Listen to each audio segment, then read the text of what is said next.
Madame, Messieurs, bonsoir. Objectif réconciliation. Nous revoici donc sur le plateau d'Objectif réconciliation après quelques rendez-vous manqués. Objectif réconciliation revient donc avec un contenu réaménagé.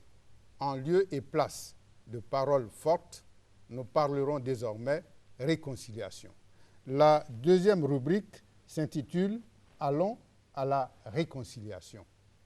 Et comme par le passé, vous aurez les échos de la CDVR.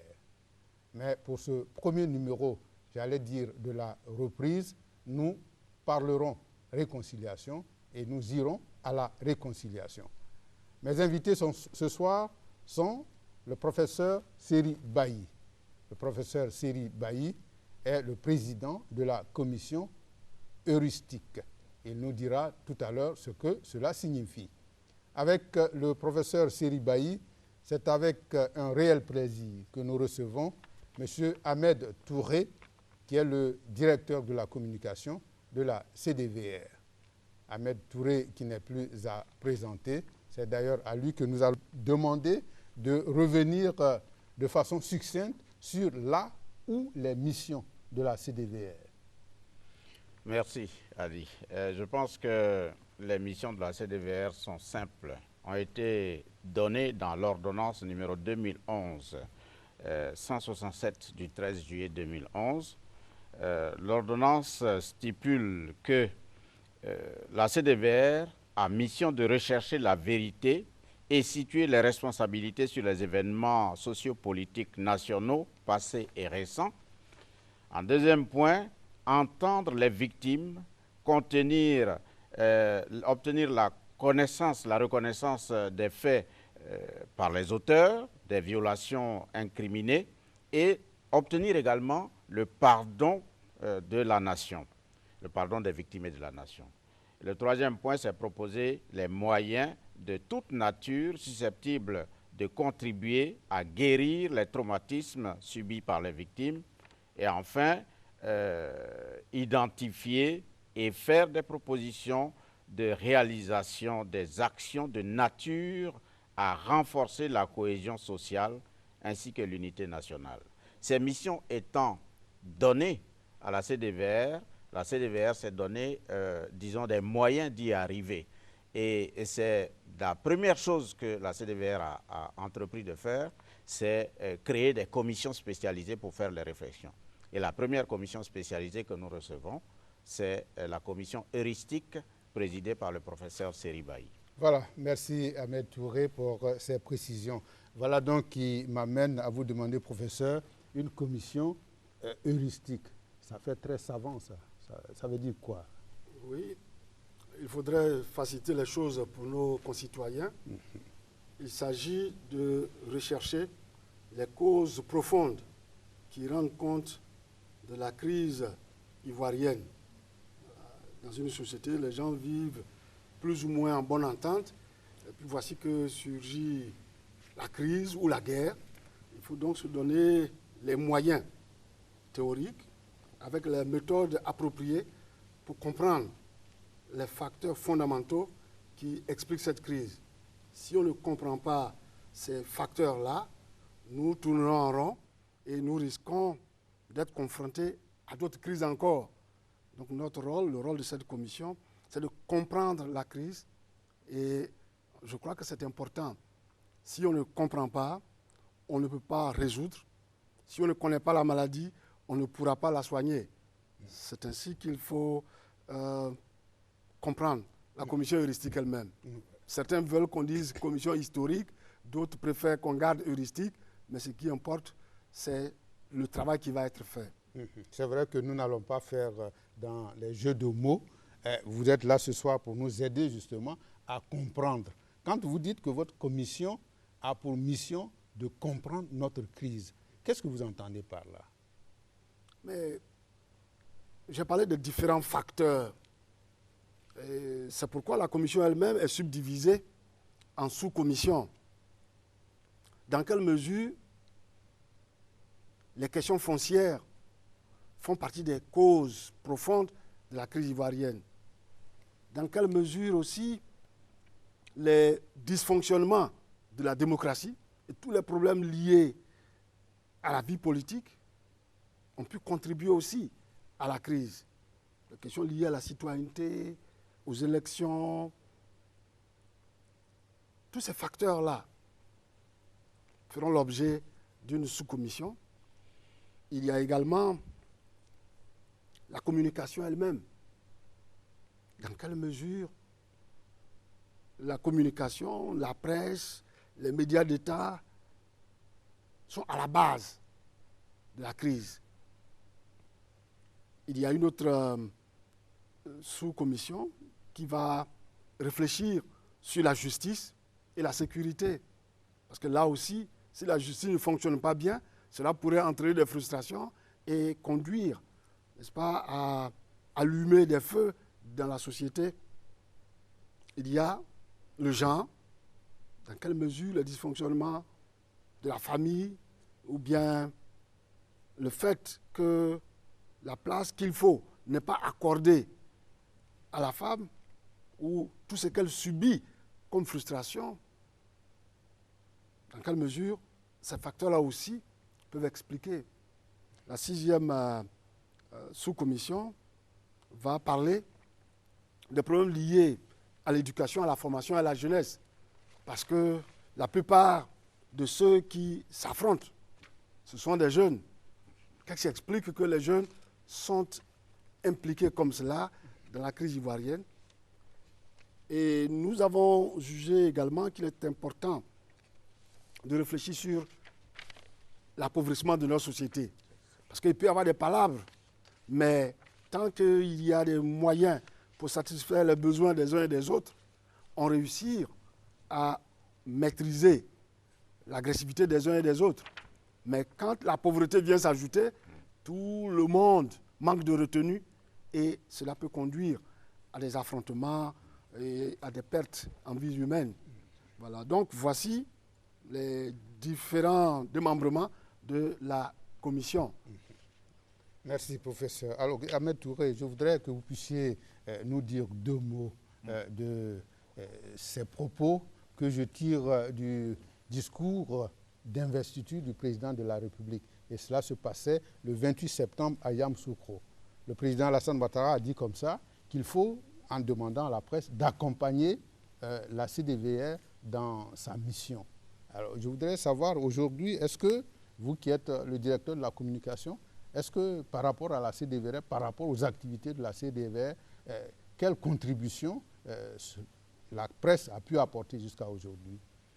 Quelle contribution la presse devrait apporter? Parce que, en fait, la presse a mission de faire connaître ce que la CDVR fait. Mais avant ça, il faut que la presse elle-même comprenne les fondements de la mission de réconciliation. Parce que vous savez, le professeur l'a dit tout à l'heure, quand on connaît le fond du problème, on peut le traiter. Or, il y a que malheureusement, notre presse, privée comme publique, a très souvent manqué de professionnalisme, non pas parce que les professionnels ne sont pas bons, mais parce que simplement les conditions probables de travail ne sont pas celles qu'il fallait.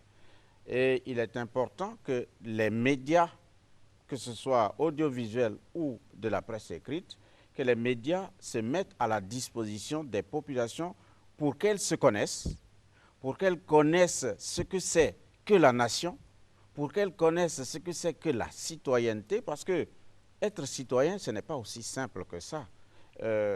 Être aussi un national, ce n'est pas aussi simple que ça. Le professeur a évoqué tout à l'heure les problèmes, disons, fonciers.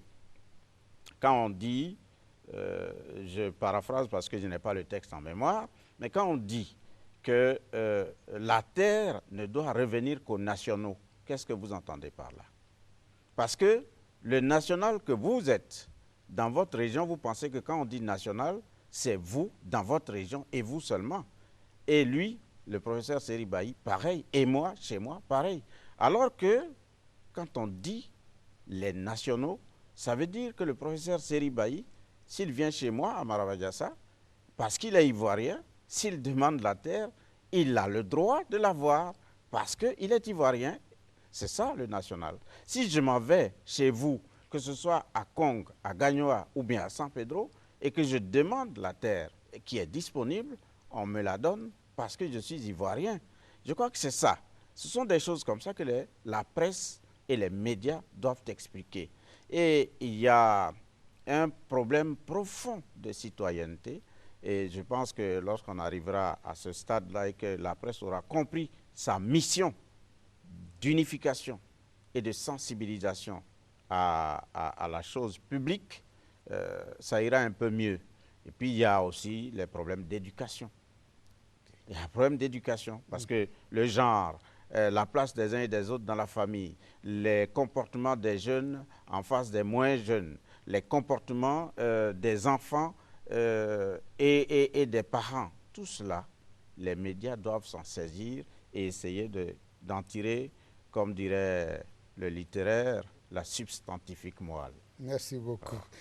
Professeur, avant d'en venir, j'allais dire, au sous-thème de votre commission, je voudrais comprendre la période que vous prenez en compte. Sur cette question, ce qui a été retenu au niveau de la CDVR, c'est de consulter les Ivoiriens. Parce que le texte dit présent, les problèmes présents et passés. On parle même de passé récent. Mais même en disant passé récent, on ne définit pas la période. Et donc, ça pourrait être 2002, 2000, 1999, 1995, 1963, 64. Mais nous avons jugé qu'il faudrait amener nos concitoyens, les Ivoiriens, à se prononcer là-dessus. Il y aura donc une consultation nationale pour que les Ivoiriens nous disent jusqu'où il faut aller dans le passé. Jusqu'où il faut aller dans le passé. Parce que nous pourrions proposer une date, mais si cette date, cette période n'obtient pas l'agrément de nos concitoyens, on n'aura pas fait œuvre vraiment utile. Donc sur cette question-là, les Ivoiriens seront consultés et c'est eux qui nous diront s'il faut aller jusqu'au-delà même de 1960, puisque nos frères du Togo sont partis de 1958. Voilà, donc on verra bien. Non, professeur, je pense que dans l'entendement j'allais dire, le citoyen moyen, si les politiciens, ceux que nous appelons les politiciens, sous-entendu les partis politiques et tout ça, s'ils s'entendaient pour dire, bon, écoutez, vraiment, on a traversé une crise, c'est difficile, mais tout ça, mais bon, on fait table rase de tout ça, et puis on se réconcilie, donc peut-être que les choses vont aller très vite. Ouais, c'est possible, c'est possible. Mais les syndicalistes, qu'est-ce que vous en faites? Voilà.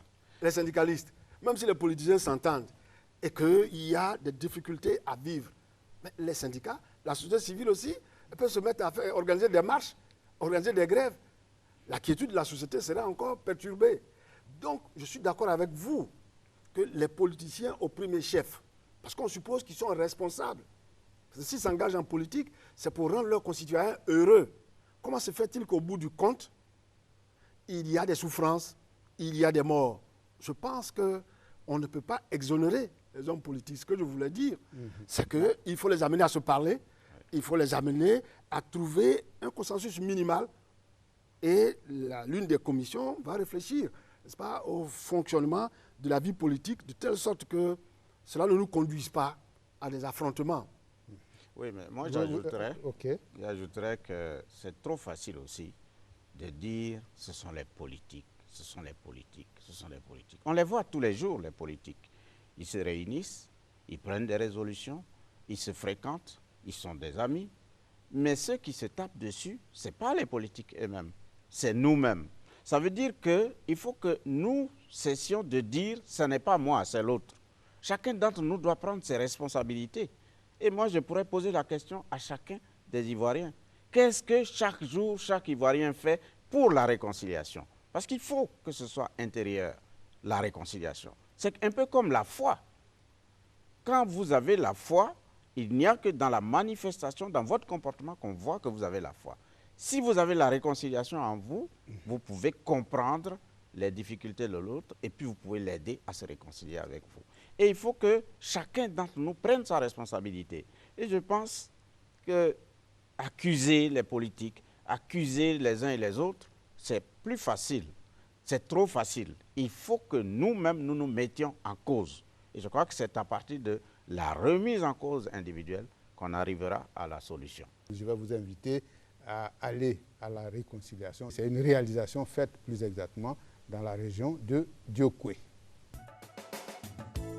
Diokwe, chef-lieu de département situé à près de 600 km d'Abidjan, à l'extrême ouest de la Côte d'Ivoire, dans la région administrative du Guémon, est l'une des villes martyrs de la crise post-électorale. Théâtre de violents affrontements et de pires atrocités pendant les heures sombres de la fracture sociale, Diokwe tente de renaître de ses cendres et réapprend à vivre. Comme par le passé, mais aussi comme le stipule le mandat donné à la Commission Dialogue, Vérité et Réconciliation, CDVR, dont le Premier ministre Charles Konambani assure la conduite. Dans le cadre de la mise en œuvre donc de cette mission de portée nationale, mais surtout pour lui donner un visage, un contenu concret, le président de la CDVR a séjourné du 26 au 28 décembre 2011 dans cette grande région du pays pour une visite de compassion à l'endroit des populations et notamment des victimes de nos divisions fratricides. En marge de cette visite de travail, Charles Konambani a rendu une visite surprise à la famille Pekaou, chef de terre de Diokwe au quartier Guéré.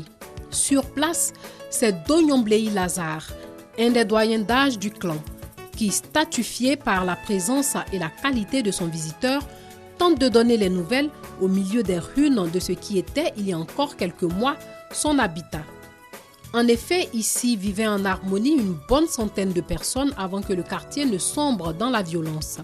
Si cette famille n'a fort heureusement pas enregistré de pertes en vie humaine pendant le conflit armé, elle a néanmoins été obligée de fuir, de se désintégrer, laissant derrière elle la désolation. Le visiteur de marque parviendra-t-il à convaincre la famille d'accueil de surmonter ses souffrances pour s'engager sur la voie de la réconciliation?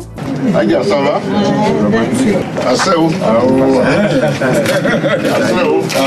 Ici, c'est la cour familiale. Oui, c'était du 3 janvier. 3 janvier 2011. 2011, oui. Parce que le village bougeait partout. Je ne savais pas que faire. Le temps que je venais à la maison et que je disais à ma famille, cherchez-vous, ben, tout est mélangé. C'était comme ça. Je me suis donné à la bourse. Ils sont venus me dire que vraiment ça a diminué, tu peux aller voir les dégâts en ville. Tu sais qui a fait ça? Bon, ça, j'en sais rien. Aucune idée de ça. Oui. Tout d'un coup, moi qui étais heureux avec ma famille, je me trouve dans la cendre de mes trucs. Vraiment, je n'ai rien compris. On m'a dit qu'à Diokwe, il y a beaucoup de cas comme ça, non? Oui, là c'est le quartier Guéré. Ici, c'est le quartier Guéré. Voilà, le quartier Guéré. Donc tout mon quartier ici est brûlé. Si, dans la vie d'un homme, s'il y a des enfants, les enfants sont où? Les enfants ils sont avec moi ici. J'ai loué une maison à 2500 francs, ils sont là-bas. Ils sont grands? Oui, très grands. Là, mon ami est venu m'appeler aussi pour travailler à lui. Donc, ton ami est malinqué? Oui, il m'a appelé, il est venu me chercher. Il m'a fait des habits, des draps pour me couvrir. Après tout ça? Après tout ça. Ouais, c'est bien. Et il m'a suivi. Donc vraiment, tout est problème, il faut me regarder. Donc, comme j'ai travaillé d'habitude avec lui, j'ai accepté. Je suis parti avec lui. Il y a eu des tueries. Parce que nous, on craint aujourd'hui. Ceux qui ont les fusils au dos là, il faut qu'on ne peut pas aller au champ, on est au soleil. Les parents ne peuvent pas savoir comment faire. La nourriture, avant, c'était avec les gens du ONG, de temps en temps, on s'allie, on fait une semaine pour avoir au moins quelques kilos de riz. Alors aujourd'hui, j'ai dit à ma maman, il faut aller au village s'asseoir. Mais ils sont au village, moi je suis à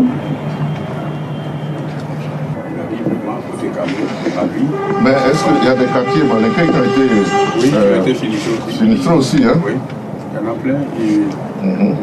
Le quartier Togué ici, par exemple. Togué. Oui, il y a le quartier Togué, il y a le quartier Guéré, le quartier Carrefour aussi. Donc, voilà, il y a Kokoma. y a beaucoup de choses qui sont passées. Mais d'après toi, quand même, Dioko va redevenir comme avant, non? Je souhaite ça.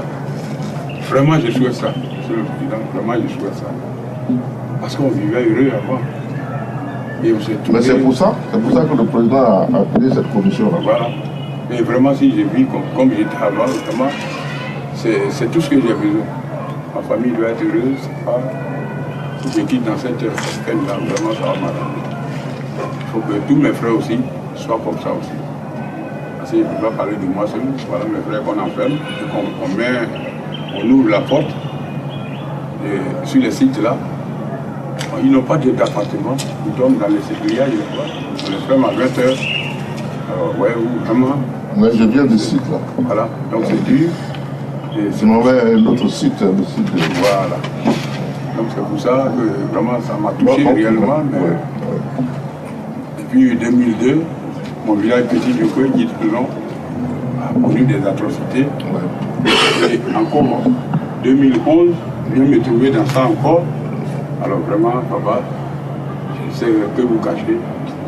Et ça m'a peiné, mais monsieur, vous voyez, ils sont là, je n'ai pas besoin de vous dire. Voilà, jusqu'à derrière. Tout est à ça. C'est du charbon. Chez moi, ils ont versé l'essence et ils ont pris. Ils n'ont pas sorti à quelque chose. Donc moi, vraiment, aujourd'hui, bon, c'est dur. Mais il faut l'accepter. Mais sincèrement, dans ton cœur, tu dis c'est dur, mais tu penses que sincèrement qu'il faut qu'on pardonne? Oui, il faut pardonner. Mais en pardonner à qui? Tu ne sais pas qui a fait quoi? Bon, celui qui m'a fait du mal. Moi, on dit pardonner 20 ans comme ça, ça va. Oui, celui qui m'a fait du mal, je ne le connais pas. Mais pour moi, Jésus a dit, pardonne à ton prochain. Si tu as fait du mal, pardonne-le. C'est vrai. Donc je crois que c'est la meilleure, c'est la force de l'homme le plus fort. C'est l'âme la plus forte de l'homme. Le pardon. Aujourd'hui. C'est ça, je pense qu'il faut que, je suis d'accord avec toi, il faut qu'au bout du compte on pardonne. Oui. Mais il faut faire en sorte que ça ne recommence plus. Non, c'est fini ça. C'est pour ça que ceux qui ont fait ça là, oui. Il faut qu'eux aussi, ils acceptent de reconnaître. Oui, bien sûr. C'est pas pour faire de la vengeance. Non. Si je n'allais pas accepter le pardon, voilà. Je n'allais pas retourner à la gare travailler avec mon camarade Malaké. Voilà. Et qui m'a bien accueilli, qui a pleuré à mes pieds. Alors vraiment, j'ai accepté de travailler avec lui. Mais c'est bien, mais écoute, que Dieu nous entende, hein, parce que il faut effectivement qu'on pardonne, hein, mais il faut aussi qu'on reconnaisse qu'on a mal agi, et puis qu'on prenne l'engagement qu'on ne va plus recommencer. C'est ça. Il faut que ceux qui ont perdu des biens, autant que possible, puissent trouver réparation. Ce ne sera pas facile, mais je crois que c'est une obligation de la nation de faire ça. C'est parce que les autorités, en particulier le président, veut recréer les conditions de vivre ensemble, qu'il m'a demandé de conduire cette mission. Et moi, j'ai accepté parce que je suis très nostalgique de la Côte d'Ivoire d'avant. Et Dioko, j'ai connu Dioko. Dioko, ce sont des communautés qui ont vécu ensemble. Ensemble dans la fraternité. Et dans le travail. Chacun, il y a des autochtones, paysans, il y a d'autres qui sont venus d'autres régions de Côte d'Ivoire qui ont reçu, qui ont été accueillis, qui ont reçu des terres, qui ont cultivé, qui ont travaillé avec leurs frères guerriers.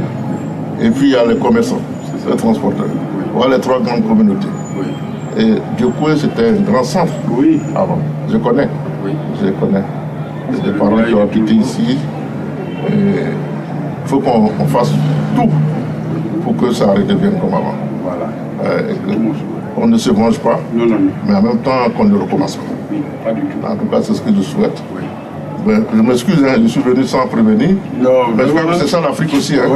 Des fois, tu te promènes comme ça et puis tu dis, bon, je vais rentrer ici, c'est ce que je fais. Donc, merci de m'avoir accueilli. Il y a beaucoup de caméras, mais on veut montrer aussi aux Ivoiriens que bon, ce qui s'est passé là n'est pas toujours joli, mais c'est pas parce que c'est pas joli qu'il ne faut pas regarder. Il faut regarder quand c'est pas joli, comme ça on ne recommence pas. Voilà. Merci. Allez, de m'avoir rendu visite. Bon courage. Hein. Vraiment.